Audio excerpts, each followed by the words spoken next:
السلام علیکم. Welcome to classic entertainment channel. میں لے کر آئی ہوں آپ کے لیے ناول اسیر سلطنت. اس کو تحریر کیا ہے ہما قریشی نے اور اس کی اب تک آپ لوگ 35 ایپیسوڈز پڑھ چکے ہیں. تو چلیں میں شروع کرتی ہوں ناول کے ایپیسوڈ 36. وہ گھر واپس آنے کے فوراً بعد پارٹی میں چلا گیا تھا، جبکہ آئرہ صبح سے فرم جوائن کرنے کے ارادے سے تیاری میں مگن تھی.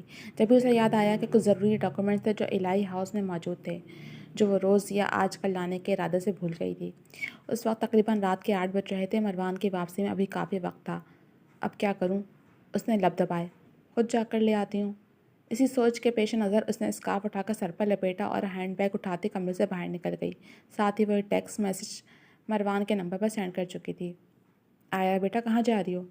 وہ بھی سیڑھیاں ہی اتر سکی تھی کہ اسے بیگ ہاتھ میں لے کر باہر جاتا دیکھ نشاط بیگم نے اچنبھے سے سوال کیا. وہ دراصل پپو مجھے کچھ ضروری کاغذات چاہیے تھے، وہ گھر ہی رہ گئے ہیں، بس وہی لینے جا رہی ہوں. اس نے رسانیہ سے جواب دیا. مگر بچے، ابھی تو رات ہو گئی ہے اور مروان بھی گھر نہیں ہے. انہوں نے پریشانی کا اظہار کیا. آپ ٹینشن کیوں لے رہی ہیں پپو؟ میں مروان کو میسج کر چکی ہوں. دوسری بات، اکیلی نہیں جا رہی، گارڈس کو ساتھ لے کر جاؤں گی، سو آپ بے فکر رہیں. اس نے آگاہ کیا، مگر ان کی پریشانی جائز تھی. مگر میں کہہ رہی تھی کہ تم مروان کے ساتھ ہی جاتی. ان کے اپنے ہی تحفظات تھے. یار پپو، آپ کا بیٹا اتنا مصروف رہتا ہے، اب میں ہر وقت مروان کو تنگ نہیں کر سکتی. اینڈ کم آن، آپ کی بھتیجے کامیاب وکیل بھی ہے، اپنی حفاظت میں خوب کرنا جانتی ہوں. اس نے بیگ میں رکھے پسٹل کی جانب اشارہ کیا تھا جو اسے مروان نے ہی چلانی سکھائی تھی. اچھا چلو، خیر سے جاؤ، مگر جلدی گھر واپس آ جانا. انہوں نے مسکرا کر کہا تو وہ اللہ حافظ کہتے گھر سے نکلتی چلی گئی. مروان اس وقت ایک پارٹی میں موجود تھا جہاں سیاسی دوست احباب اور بیوروکریٹس کی ایک بڑی تعداد موجود تھی. ایک طرف ذرا الگ تھلگ کو ہاتھ میں سافٹ ڈرنک کا گلاس تھامے کھڑا وہ ارد گرد کا جائزہ لینے میں مصروف تھا. جب اس کا موبائل تھر تھر آیا. اس نے موبائل نکال کر دیکھا تو اس پر آئرہ کا میسج جگمگا رہا تھا، جس میں وہ اسے الہی ہاؤس جانے کے بابت آگاہ کر رہی تھی. مجال ہے جو کہ لڑکی 2 گھڑی سکون سے گھر میں بیٹھ جائے. وہ تعصب سے نفی میں سر ہلا کر رہ گیا. جبھی گردیزی صاحب اسے الگ کھڑا دیکھ خود بنفس نفیس چل کر نزدیک آئے تھے. کیسے ہیں سلطان صاحب؟ وہ ان کی آواز پر چونکا. الحمدللہ سر، آپ بتائیے. وہ سنجیدہ ہوا. بھائی بھلا وہ باپ کیسا ہو سکتا ہے جس کا ہونے والا داماد اچانک سے ہماری بیٹی کو ٹھکرا کر اپنی مخالف لڑکی سے شادی کر لے؟ انہوں نے گہرا طنز کیا تھا. مروان کے چہرے پر مسکراہٹ کھل گئی تھی. شادی بیاہ نصیب کی باتیں ہیں سر، جس کا جہاں نصیب لڑ جائے. اور ویسے بھی اللہ کی حکمت کے سامنے بندے کی منصوبہ بندیاں دھری کی دھری رہ جاتی ہیں. اس نے متوازن لہجے میں کہتے نگاہ ادھر ادھر دوڑائی تھی. وہ جس خاص مقصد کے تحت وہاں آیا تھا وہ کہیں نظر نہیں آ رہا تھا. خیر، انجوائے کرو لائف. ویسے اکیلے کیوں کھڑے ہو؟ اتنی حسین لڑکیاں موجود ہیں اس پارٹی میں، اس کے باوجود اکیلے کھڑے ہو؟ انہوں نے ذرا حیرت کا اظہار کیا. حسین لڑکیوں کا میرا کیا واسطہ سر؟ ویسے بھی مجھے جو لڑکی حسین لگتی ہے وہ میری بیوی ہے اور اس وقت میرے گھر میں موجود ہے. اس کا جواب انہیں بری طرح سے چبھا تھا، جبکہ وہ اپنے تاثرات چھپانے کو کہکا لگا گئے. مطلب سلطان صاحب گھر والی سے ڈر کر رہتے ہیں؟ انہوں نے کاٹ دار لہجے میں طنز کیا تھا. ایک شریف آدمی بیوی سے ڈر کر ہی رہتا ہے سر. اس کا جواب میں واضح طنز تھا، جبکہ وہ چہرے پر ناگوار تاثرات سجائے خود پر ضبط کر گئے. جبھی ایک نیو ابھرتی ہوئی ماڈل آ کر ان کے برابر میں کھڑی ہوئی. ہے سویٹ ہارٹ، چلو نا چل کر ڈانس کرتے ہیں. مروان کے چہرے پر ایک طنزیہ مسکراہٹ کھل گئی تھی. ہاں ہاں. وہ گڑبڑا کر جلدی سے وہاں سے ہٹ گئے تھے. یہ پارٹی ایک ہوٹل میں رکھی گئی تھی. جبکہ وہ معنی خیزی سے مسکراتا بسمل کی جانب بڑھا، جو ابھی ابھی پارٹی کا حصہ بنی تھی، اور اپنے باپ پر ایک نظر ڈالتی اب وہ یقیناً مروان کو ہی تلاش کر رہی تھی. آئرہ الہی ہاؤس پہنچی تو وہاں اسے کچھ غیر معمولی سا محسوس ہوا. وہ سر جھٹکتی تیزی سے کمرے کی جانب بڑھی. اپنی مطلوبہ فائل تلاشتی وہ جلد جلد وہاں سے نکلنا چاہتی تھی. کچھ دیر کی محنت کے بعد اس کی مطلوبہ فائل اس کے ہاتھ میں موجود تھی. جسے لیتی وہ تیزی سے سیڑھیاں اترتی واپس سی کے ارادے سے نکلنے ہی لگی تھی کہ اچانک وہاں کی لائٹس آف ہو گئیں. یہ لائٹ کیوں آف ہو گئی ہے؟ وہ حیران ہوئی. ماتھے پہ شبنمی قطرے نمودار ہوئے تھے. کوئی ہے عاصم؟ اس نے بآواز سے بلند پکارا، مگر آواز ندارت رہی. کوئی ہے؟ پلیز لائٹس آن کریں. وہ اندازے سے سیڑھیاں اتر رہی تھی. وہ اپنا موبائل اور ہینڈ بیگ گاڑی میں ہی بھول آئی تھی. کوئی ہے؟ اس بار وہ واقعی پریشان ہوئی تھی، مگر اندازے سے چلتی چلتی وہ بھاگنے کے انداز میں کار پورچ تک آئی. وہ اس کا گھر تھا جہاں کا ایک ایک قدم اور رکاوٹیں وہ بغیر دیکھے ہی پار کر سکتی تھی. میڈم کیا ہوا؟ باہر موجود گارڈز اسے حواس باختہ سا دیکھ حیران ہوئے تھے. اندر کی لائٹس کیوں آف ہو گئیں اور میں کب سے آوازیں دے رہی ہوں، کوئی جواب کیوں نہیں دے رہا تھا؟ باہر آتے اس کے اوسان بحال ہوئے. لائٹس آف کیسے ہو گئیں؟ اس کے بارے میں تو ہمیں کچھ نہیں علم. انہوں نے حیرت کا اظہار کیا. خیر بعد میں دیکھ لینا، ابھی پلیز جلدی سے گھر چلو.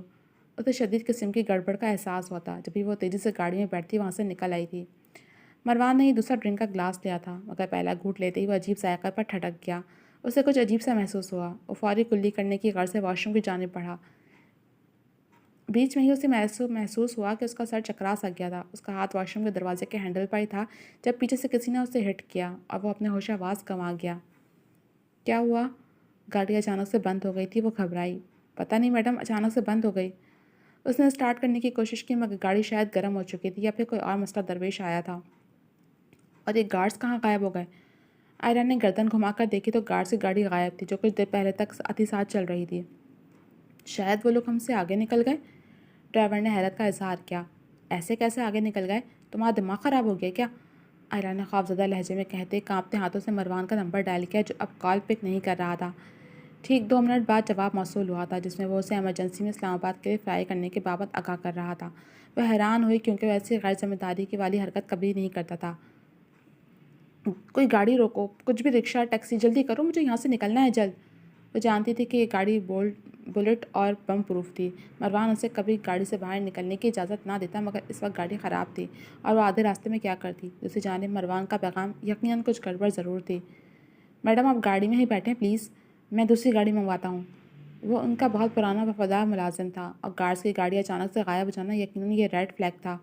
وہ بیگ سے لوڈڈ گن نکال کر تیزی سے باہر نکلی تھی تاکہ جلد از جلد مین روڈ تک پہنچ سکے اور بس یہی وہ غلطی کر گئی تھی۔ دوسری جانب سے اندھیری جگہ سے اچانک گاڑی پر فائر کیے گئے تھے۔ میڈم آپ بھاگیں پلیز۔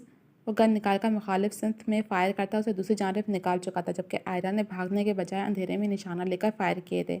شدید تھڑتھڑاہٹ کے بعد فضا میں یکدم سناٹا سا چھا گیا۔ کچھ ہی دیر میں گارڈز کی گاڑی بھی وہاں آ گئی تھی۔ البتہ آئرا تیزی سے زخمی ہوئے ڈرائیور کی جانب بڑھی۔ میڈم آپ جائیں پلیز، میں ٹھیک ہوں، آپ پلیز جائیں۔ وہ آئرا کو پریشان دیکھ تیزی سے بولا جو گھٹنوں کے بل چلنے کی وجہ سے خود بھی اچھی خاصی ہانپ گئی تھی۔ عاصم، اسے گولی لگی ہے، ہمیں جلد از جلد ہسپتال پہنچنا ہے۔ وہ گارڈز کو دیکھ اس بار ذرا پرسکون ہوئی تھی۔ ڈونٹ وری میڈم، آپ گھر جائیں پلیز، ہم دیکھ لیں گے۔ آئرا فوری دوسری گاڑی میں جا کر بیٹھی تھی۔ ساتھ ہی وہ مروان کا نمبر ڈائل کر رہی تھی مگر دوسری جانب سے کوئی جواب موصول نہیں ہوا تھا۔ اللہ نے خیر کر دی، بس اسی لیے میں کہہ رہی تھی کہ اکیلی کہیں مت جاؤ آئرا، مگر تم کسی کی سنتی کب ہو؟ نشاط بیگم کافی دیر سے اس کو ڈانٹ رہی تھی جو پریشانی سے مروان کا نمبر ڈائل کر رہی تھی۔ اس وقت رات کے 2 بج رہے تھے۔ اگر وہ اسلام آباد کے لیے نکلا بھی تھا تو اب تک تو اسے پہنچ جانا چاہیے تھا۔ ماموں کہاں ہیں؟ وہ جب سے آئے تھے اجمل سلطان غائب تھے۔ وہ تو کسی کام سے گئے ہوئے ہیں دوسرے شہر۔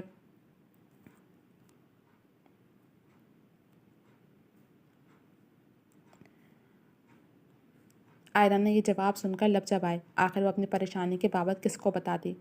اچھا پپو، آپ پریشان نہ ہو، میں بالکل ٹھیک ہوں، آپ پلیز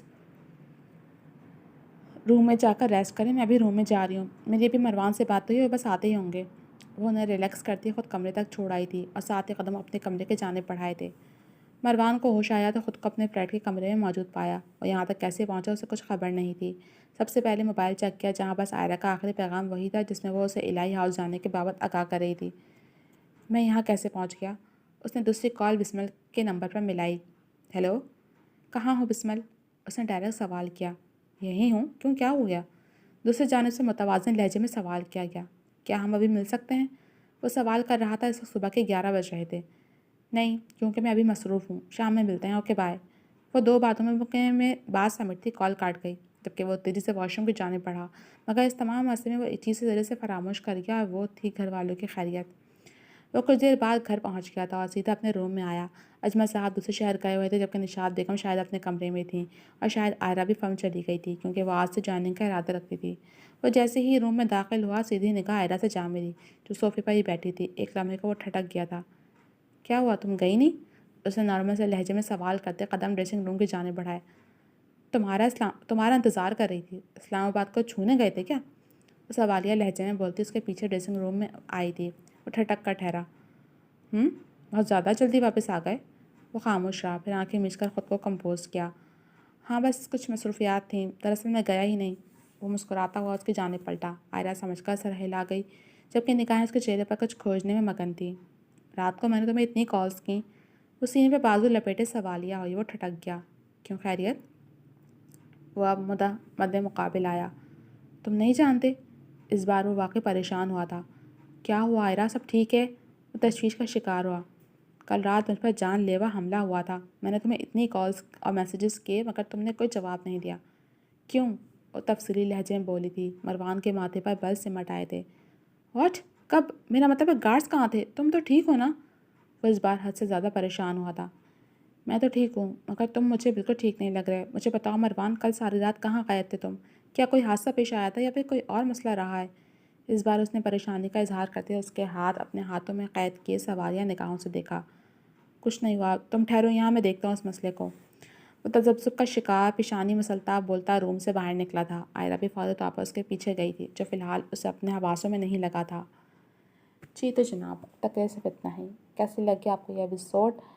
کمنٹ سیکشن میں اپنے رائے کا اظہار ضرور کیجیے گا، اور ہاں، ہمارے چینل کو اگر آپ نے ابھی تک لائک سبسکرائب نہیں کیا تو جلدی سے لائک بھی کر دیجیے، سبسکرائب بھی کر دیجیے، ہمارے چینل کو شیئر بھی کر دیجیے اپنے فرینڈز اینڈ فیملی کے ساتھ، تاکہ ایسے انٹرسٹنگ ناولس کی ویڈیوز کی اپڈیٹ آپ تک بر وقت پہنچ سکے۔